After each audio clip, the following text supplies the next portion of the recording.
Okay, let's talk about some of the tools you're going to need to get started on doing laptop repairs. First and most basic is just a screwdriver. You could almost get away with doing a whole repair on a laptop with just a screwdriver. That's a Phillips. You should have a Phillips and a straight head. A smart thing to do might be to get a screwdriver kit like this one. This is my favorite one. It's made by a company called Velamin, and I like them because they're super cheap, and the tips of the screwdrivers don't wear out. A lot of cheap screwdrivers do, but this set does not. What does break, however, is the handles, and these two broke in half, but they are actually my favorite two screwdrivers that I use for doing laptop repair. It's that one and that one out of the Velamin case. And you'll see in the videos, these are the screwdrivers I mainly use for taking the laptops apart. I like that they broke because they fit in your hand easier and they're easier to maneuver, and that's what I use for screwdrivers. Now, you could also get precision screwdrivers too. And I bought these at Radio Shack, and they're good for getting in the real fine screws. Then you're going to need pliers and wire cutters. Definitely need both of these. I recommend getting for pliers a set like this and with the wire cutters included. You get them at like Home Depot or Lowe's or any hardware store. And these will allow you to get into the more tinier places where mainly that's all you deal with laptops. You need a small set of tools as well. Definitely need to have a flashlight, something where if a spot's dark you can see a little bit better. And a soldering iron is crucial. Now this is the soldering iron stand, and that's the soldering iron that I use. Just a simple Radio Shack 15-watt soldering iron. Does the job for me. This is the model number. It's a 64-2051B. And the stand, you get that separate, or sometimes they come in a combination. Another thing that's really wise to get is a desoldering iron, especially for power jacks. If you got some stingy power jacks that don't want to become disconnected, you use this thing, which is desoldering iron. It's neat. You actually squeeze that little red thing, and then when you release it, you could suck the solder out through the soldering iron. Or you could use desoldering braid, which is another thing I use in conjunction with the desoldering iron, which seems to work great. This is the solder I use. 6040, 0.032 diameter rosin core solder. I get that at Radio Shack. And that's pretty much my soldering kit right there. Another must is a multimeter.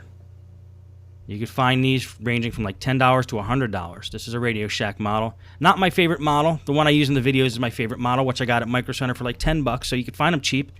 And what you just want to have are the basics. I mean, there's not too many features that I would recommend for multimeter, but one that I do is definitely to make sure it has a beep mode, where if you set it to test continuity and you touch the two leads together, you're going to get a beep, because I use that a lot when I do power jack repairs. And next is just to have some wire. When you're doing power jack repairs or different types of repairs, you can get this at any type of store like Radio Shack or order it online. Heat shrink tubing is a must. I use this quite a bit, especially when I'm doing power adapter repairs, where I have to replace the tip on a power adapter or do any kind of repair on a power adapter. Heat shrink tubing is another place you can get pretty much anywhere. I get mine at Radio Shack and Micro Center, but you can order it online.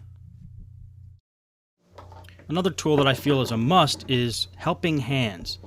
Helping hands is simply, a base with some alligator clips connected to it and a magnifying glass. It allows you to hold things, providing you basically with another set of hands so you could do some, more difficult tasks like soldering things or having things held down that would be normally flapping all around. So helping hands are great for that. Files. Definitely get a small set of files, of like tiny files. I use this especially for scuffing up a wire or creating contact points on a motherboard. And this picture shows files. Don't get the wrong idea. These are actually miniature files. They're pretty small. You'll see how they look in the videos. X-Acto knives. Now, X-Acto knives are something I use fairly frequently, but you never know when you're going to need something really sharp to cut something that you're dealing with. And X-Acto knives are small and they're sharp, and it's a perfect tool to get in there and cut things or shave things that need to be taken care of. And the next thing is glue. Now, this is Elmer's Carpenter's glue. I'm almost using this just for the sake of the picture, but I use that very sparingly. The main glues that I actually use are a little bit of Gorilla Glue, but mainly Crazy Glue. Crazy Glue is actually very great for attaching plastic to plastic, and a lot of laptop repairs are just dealing with plastic. So definitely recommend Crazy Glue. It's cheap and you get your hands on that pretty much anywhere as well. When you want something a little more difficult and you need a strong bond, try epoxy. They make a 5-minute epoxy, which basically dries in 5 minutes. I recommend letting it sit overnight, but you could technically dry things in 5 minutes.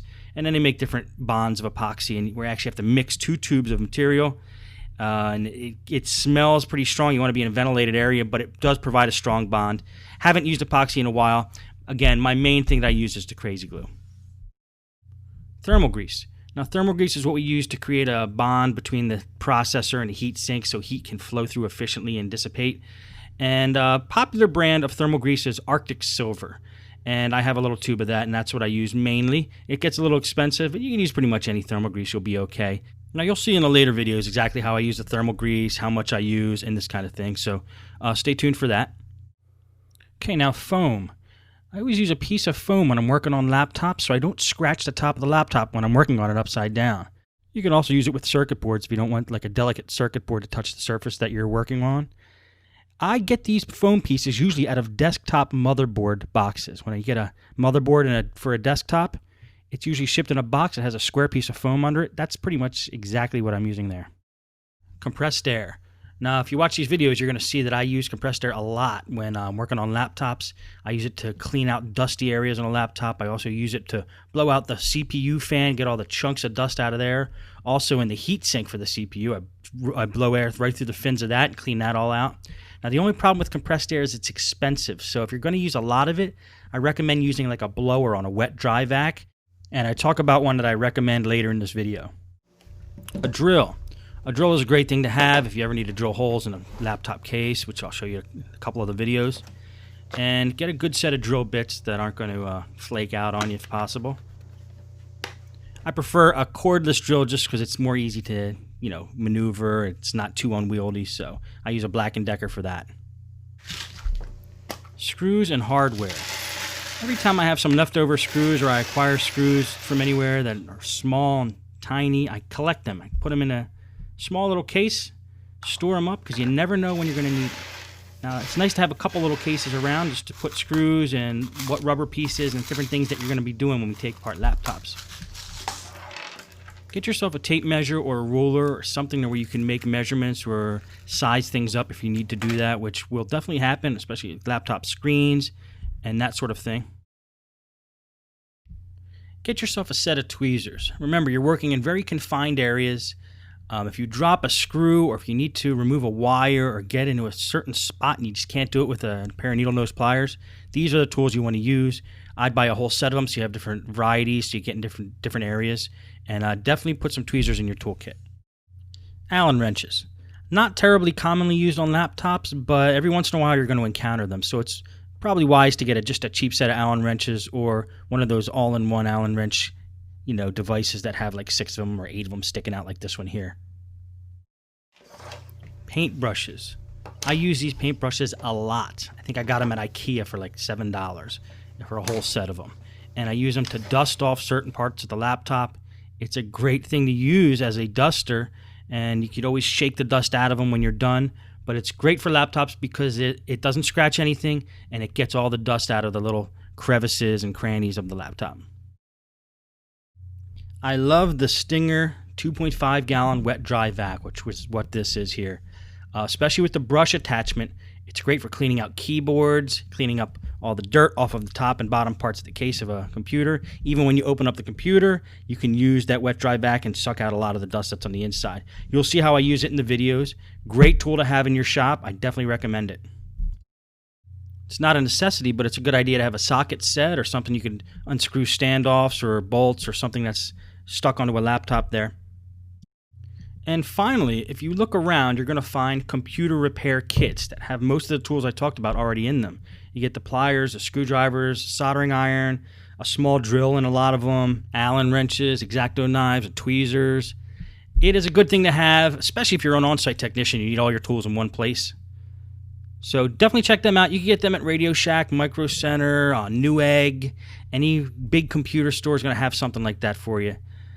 Well, that's going to wrap up the tools that you need. I went through the basic tools. Some are more necessary than others. As you continue to watch the videos, you'll see what I use the most, and then you'll know what priority to get these tools. But that's a quick rundown of pretty much everything I use to get laptop repairs done. Hope it helped.